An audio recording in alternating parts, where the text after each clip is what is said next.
So this is the abduction MET. Abduction being when our legs are moving away from our midline, such as this, and a MET being a muscle energy technique.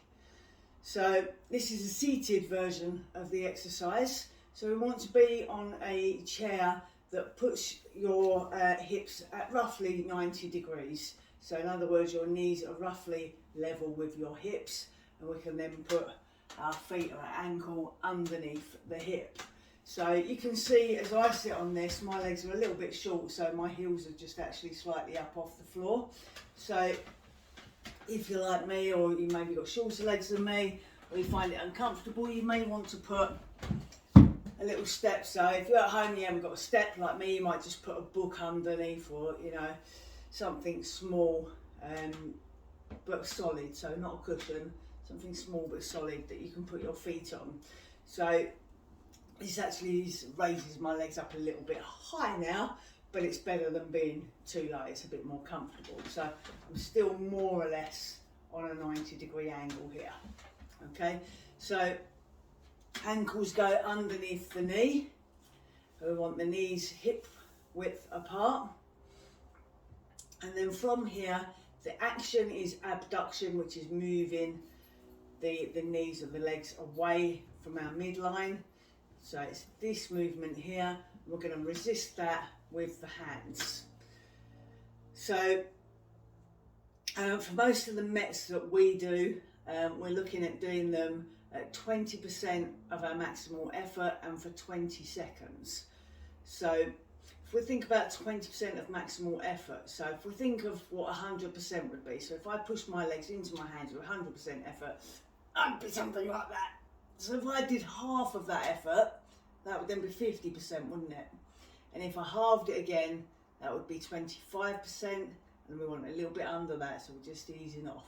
So if you do it that way round, you actually find by the time we get to 20%, it's a very, very light pressure that we've got there. So then we need our 20 seconds. So I don't mind how you do this, whether you want to count to 20, whether you want to use a timer. You can use some breathing techniques. So there are lots of kind of box breathing techniques, or breathing where we're inhaling for a count of 4, exhaling for a count of 6. So that gives you 10 seconds. If you did that twice, that would be your 20 seconds. You may want to talk to yourself as you're doing the exercise. So I like to just recap on what's happening with my body. So I like to talk to myself and say, am I still doing 20% of maximal effort? What are my hands doing? Are they just providing a wall, or have they started getting aggressive and pushing in? Have my legs started to go out here now and I'm pushing out too wide? So I talk myself through that. And if I talk myself through that, it might take me 4 seconds or 5 seconds to talk through those things. Are my hands in the right place? Am I doing 20%? Are my knees in the right place? And if I say that probably 4 or 5 times through on a loop, I know I've probably got my 20 seconds.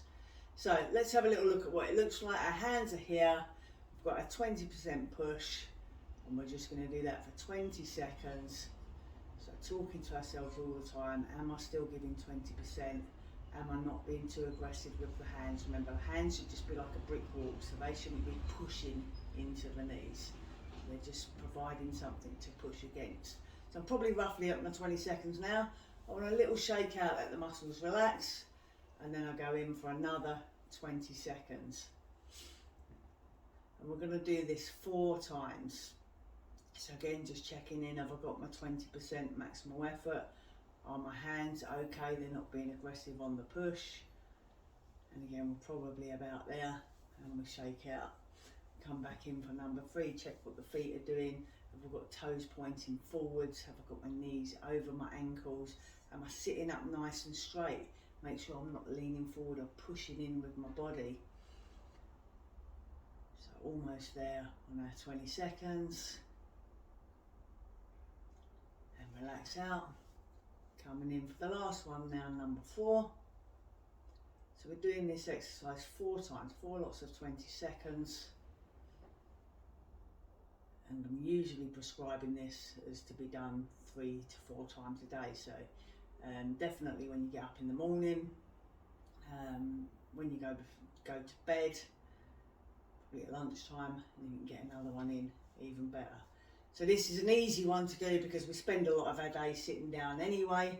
So ideally we want to be on this chair where our knees are at 90 degrees. It can be done on the sofa. You can do it at your work chair. You can pop into the loo and do it while you're sitting on the loo. If you're sitting on the train or the bus or anything like that, it can be done there as well. And so that's Abduction MET. It can also be done on the floor, which would then take your hips up higher than 90 degrees. That's okay. So if I move this chair back, so you can sit on the floor here. Again, just try and keep the knees at hip width, and again you're going to push out into the hands.